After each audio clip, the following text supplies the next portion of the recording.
Download this code from codegive.com, link in the description below. Long-lived HTTP connections, a detailed tutorial.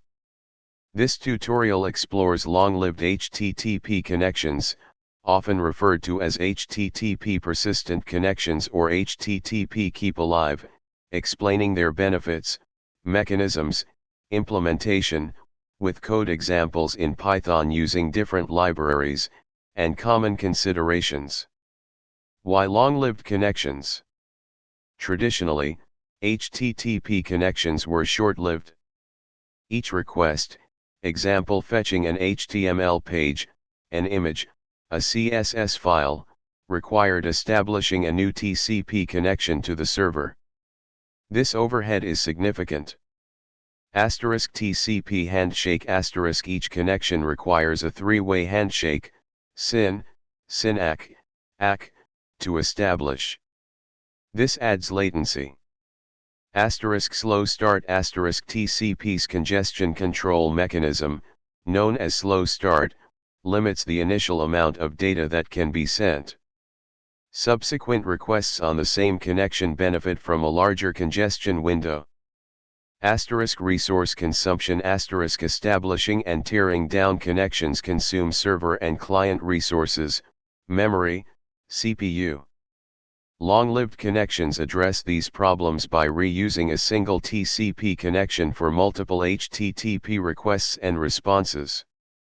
This reduces latency and overhead, leading to faster page load times * especially for websites with many small assets. Reduced server load * fewer connections to manage. Improved network efficiency * less TCP handshake traffic. How HTTP persistent connections work. HTTP persistent connections rely on the following mechanisms. 1. Connection, keep alive header, HTTP/1.0 In older HTTP/1.0, clients could explicitly request a persistent connection by including the connection, keep alive header in their request. The server could then respond with the same header to indicate that it would keep the connection open. If the client didn't include the header, or the server didn't respond with it, the connection was closed after each request/response. 2. Default persistent connections, HTTP/1.1 HTTP/1.1 made persistent connections the default behavior. Unless explicitly told otherwise, servers are expected to keep connections open after serving a request. The client doesn't need to request connection, keep alive. 3. Connection, close header * either the client or the server can signal that a connection should be closed after the current request/response by including the connection, close header. This overrides the default HTTP/1.1 behavior. It's typically used when an error occurs, when the server is overloaded, or when either side wants to shut down the connection gracefully. 4. Timeouts * servers typically impose a timeout on persistent connections. If the connection remains idle for a specified period, the server will close it to conserve resources. This timeout is often configurable in the server's settings. 5. Pipelining, HTTP/1.1 While not directly required for persistent connections, pipelining further improves performance. Pipelining allows the client to send multiple requests on the same connection without waiting for the responses to previous requests. The server must respond to the requests in the order they were received. While conceptually appealing, pipelining has limitations. It requires strict adherence to the order of responses. A single slow or failed request can block subsequent requests. Modern browsers largely don't use HTTP/1.1 pipelining because of these issues. 6. HTTP/2 and HTTP/3 * These newer versions of HTTP introduce significant changes that supersede the keep alive mechanisms of HTTP/1.1. HTTP/2 uses a single TCP connection with multiplexing, allowing multiple requests and responses to be sent concurrently. HTTP/3 uses QUIC, which provides connection migration and better performance in lossy networks. While the underlying mechanisms differ, the intent is the same, to reduce the overhead of establishing and tearing down connections. Code examples: Python. Here are several code examples demonstrating HTTP persistent connections using different Python libraries. 1. Using the requests library ****. The requests library automatically handles connection pooling and keep alive by default. You don't need to do anything special to enable it. The library maintains a pool of connections that it reuses for subsequent requests to the same host. Explanation **** requests handles the underlying TCP connection management, including connection pooling, transparently. After the first request, the connection to www.example.com is kept open, and subsequent requests to the same domain reuse that connection. The requests library automatically handles connection pooling and reuses existing connections whenever possible.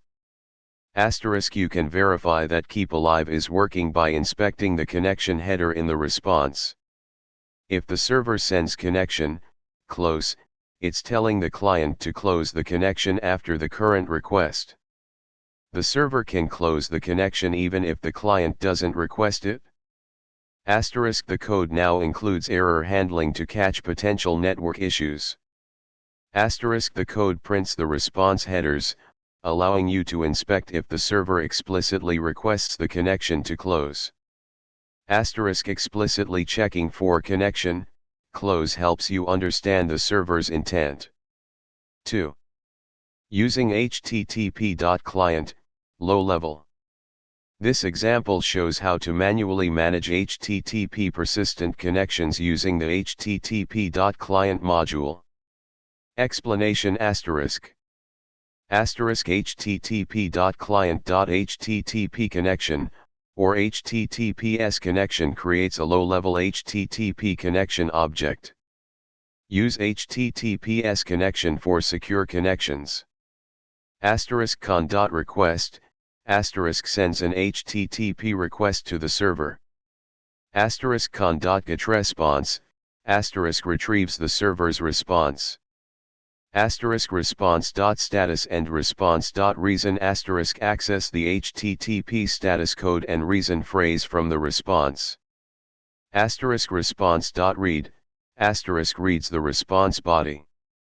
Important: you must read the response, or at least part of it, before making another request on the same connection.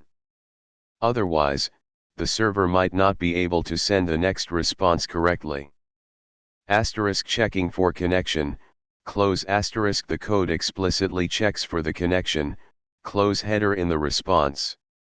If present, it closes the connection and exits the loop. *con.close*, closes the connection. It's important to close the connection when you're finished with it, unless the server has already requested that it be closed. Closing the connection releases resources on both the client and server. *time.sleep*, simulates some processing time between requests. Important considerations for http.client*. Reading the response*. You must read the response body, or at least some part of it, before making another request on the same connection. This is because the server might not be able to send the next response correctly until the previous response has been fully transmitted. If you don't need the response body, read a small chunk, example response.read, 1, to clear the response. Closing connections always close the connection when you're finished, or after the server has indicated it should be closed. Failure to close connections can lead to resource exhaustion. *HTTP/1.0 versus HTTP/1.1 *. The behavior of HTTP.client depends on the HTTP version being used. With HTTP/1.0, you need to explicitly send connection, keep alive in the request. HTTP/1.1 uses persistent connections by default unless the connection, close header is present. *HTTPS** use http.client.https connection for secure connections. You might need to configure SSL/TLS settings, example certificate verification, depending on your environment. 3. Using asyncio for asynchronous requests, Python 3.7+. For asynchronous HTTP requests, use the asyncio library along with a suitable HTTP client like IOTP. Explanation **** IOTP.client session ***. The client session is designed to be reused across multiple requests. It maintains a connection pool internally, enabling persistent connections. **async with session.get, URL, **. This makes an asynchronous GET request to the specified URL. *response.raise_for_status, * raises an exception for bad HTTP status codes, 4xx or 5xx.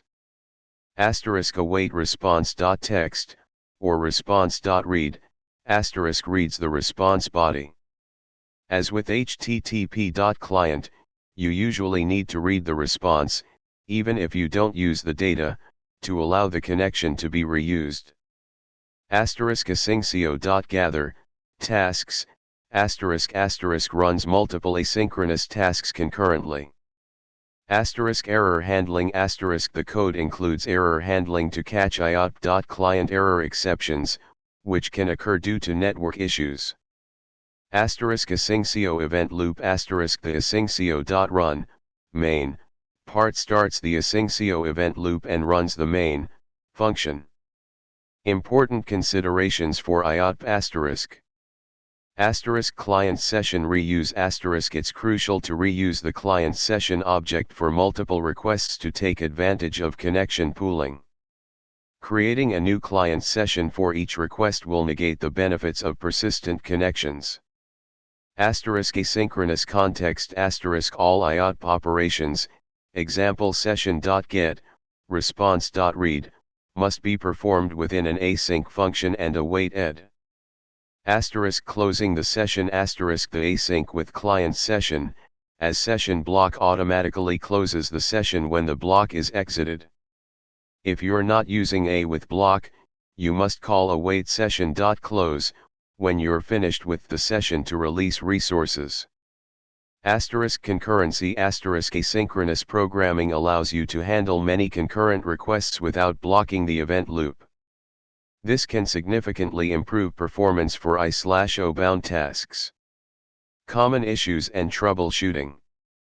1. Server configuration, * the server must be configured to support persistent connections. Check the server's documentation for configuration options related to keep alive timeouts and maximum connection limits. Incorrect server configurations can lead to dropped connections or unexpected behavior. 2. Firewalls and proxies, * firewalls and proxies can sometimes interfere with persistent connections by closing idle connections or modifying HTTP headers. Check the configuration of any intermediate devices to ensure they're not interfering with keep alive. 3. Timeouts, * servers typically have timeouts for idle persistent connections. If a connection remains idle for too long, the server will close it. The client should be prepared to handle connection errors and re-establish connections if necessary. The client can also send keep alive packets, though this is usually handled transparently by the library, to prevent the connection from being closed due to inactivity. 4. HTTP version mismatch, * if the client and server are using different HTTP versions, persistent connections might not work correctly. Ensure that both sides are using HTTP/1.1 or later.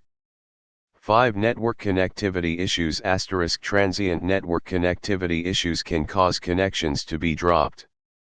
The client should implement retry logic to handle these situations. 6. Load balancers * load balancers can sometimes cause issues with persistent connections, especially if they use a least connections algorithm that distributes requests to different servers on each connection. This defeats the purpose of Keep Alive. Using a load balancer with sticky sessions can help ensure that requests from the same client are routed to the same server, preserving the persistent connection. 7. HTTP/1.0 considerations * remember that in HTTP/1.0, you need to explicitly request connection, keep alive. If you're dealing with an older server that only supports HTTP/1.0, make sure to include this header in your requests. 8. Headers matter * always pay attention to the connection header in both requests and responses. This header is a key indicator of whether a persistent connection is being used and whether the server intends to close the connection. 9. Server logs * consult the server's access logs and error logs for information about connection issues. These logs can often provide valuable clues about why connections are being dropped or closed.